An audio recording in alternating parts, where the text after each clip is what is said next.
La Sociedad Española de Radiodifusión presenta... Ser... ¡Viva la radio!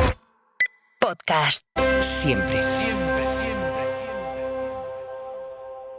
El Gobierno, que ya saben que va a celebrar hoy Consejo de Ministros, va a aprobar ese paquete de medidas de ayudas de 2.274 millones de euros, como anunció ayer en ese pleno del que hablaremos enseguida, en ese pleno del Congreso de los Diputados, en el que el presidente del Gobierno dio explicaciones sobre la gestión de la Dana. Bueno, ahí anunció ese nuevo tercer paquete de medidas para los afectados por la Dana, pero además les estamos contando que en ese Consejo de Ministros se va a modificar la legislación laboral para introducir la figura, se va a proponer modificar la legislación laboral para introducir la figura de los permisos climáticos para los trabajadores en caso de danas, de tormentas extremas. Así que, Javier Ruiz, si te parece, ahora con calma vamos a desgranarlo todo. A la orden estamos. Venga, empecemos por las ayudas económicas que se aprueban hoy porque son lo más urgente y se dirigen además a algo que la gente ha sufrido muchísimo porque está todavía sin medio de locomoción para ir, entre otras cosas, a su trabajo, que son los coches. Y vamos a adelantarles cómo funciona todo esto, porque efectivamente hoy hay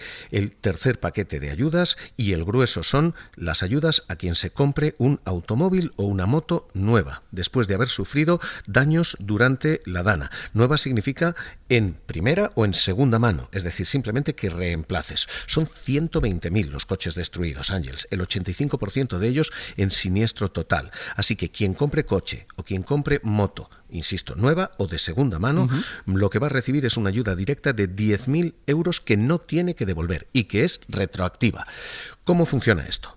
Tú llegas a tu concesionario o a tu vendedor, presentas el certificado de daños del Consorcio de Compensación de Seguros y el punto de venta te descuenta 10.000 euros. Recibe ese cheque del Gobierno, al margen de que tú hayas recibido otras ayudas. Esas ayudas se pagan al comprador incluso si ya habías comprado el vehículo, porque son retroactivas desde la fecha de la Dana. Es importante esto, y es importante, Ángels, en dinero. Déjame que te ponga un ejemplo que nos va a aclarar cómo funciona esto. Tu coche de 50.000 euros, por ejemplo, destruido en la Dana, el seguro te da 25.000. Pero es que el primer paquete de ayudas bonificaba aquella tasación, te daba un 20% extra, es decir, otros 5.000 más. Ya llevamos 25 más 5, 30. Y ahora un cheque de 10.000 más que 30 más 10, 40.000 euros. Si tú tenías un coche de 50.000, sigue habiendo una derrama, pero recibes 40.000 euros. Insisto, es todavía una pérdida, pero hay dos cosas importantes. Dinero aquí, mucho, y urgencia aquí. Ayer los concesionarios nos decían esto, es importante que el dinero llegue por adelantado, decían. No están en disposición de adelantar ellos ninguna ayuda y tener que esperar, como en otras ayudas, meses o incluso años, como nos ha pasado con el plan MOVES, para recibir ese dinero. Así que esto es lo que hoy hace Industria, insisto, poner dinero y poner velocidad a todo esto.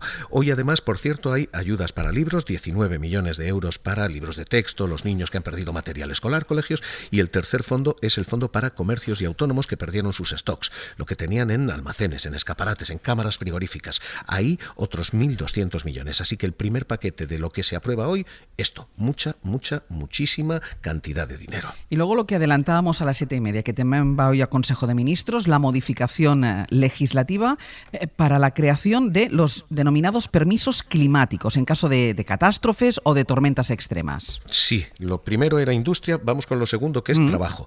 Lo que pretende crear el Ministerio es un permiso climático para los trabajadores en caso de fenómenos extremos, de catástrofes climáticas. ¿Qué es un permiso climático? ¿Cómo funciona esto?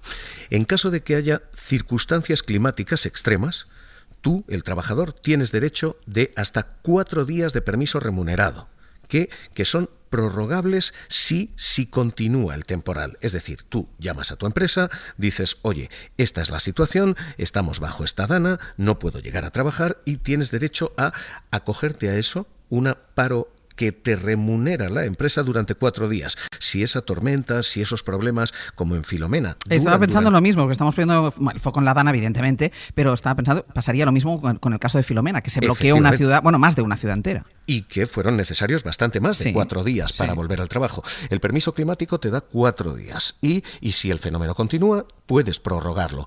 Y si después del temporal y después de esto fuera necesario más días, ahí los privilegios, los permisos, en fin, ya no pasan al trabajador, pasan a la empresa. La empresa puede acogerse a un ERTE de fuerza mayor, es decir, lo que hace que el Estado corra con los costes laborales de la compañía. Así que esto es lo primero, permiso climático. Hoy además se aprueba una segunda cosa que es un derecho de parada verde.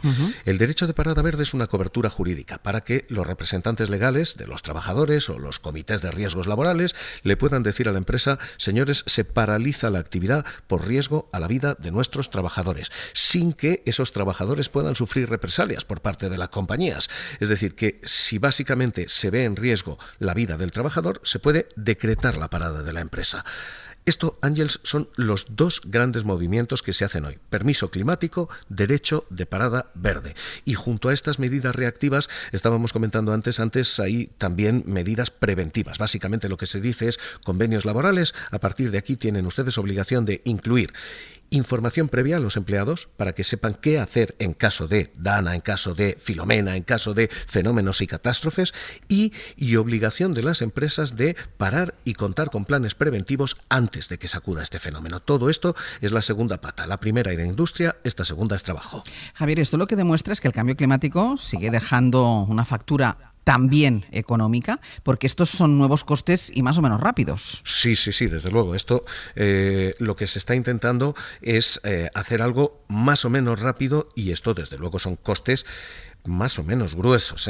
En el rápido se pretende aprobar un Real Decreto en el plazo de 12 meses. Esto modificaría el Estatuto de los Trabajadores, así que vamos a tener esto en vigor en menos de un año. Y efectivamente esto es lo rápido, pero es que lo importante aquí es... Y este es el nuevo coste. Yo sigo diciendo, si uno hace facturas, es mucho más barato prevenir los efectos del cambio climático que pagarlos después, porque gota a gota, por cierto, y vida a vida, claro, estamos pagando una factura enorme. Así que esta es otra que va a haber que abonar ahora. En permisos climáticos, la empresa, y en ERTEs de fuerza mayor, el Estado, pero efectivamente estos son nóminas que hay que abonar, y esto, Ángels, no sale gratis, ni mucho menos, desde luego que no. Javier, gracias. Un abrazo hasta ahora. Para no perderte ningún episodio, síguenos en la aplicación o la web de la SER, Podium Podcast o tu plataforma de audio favorita.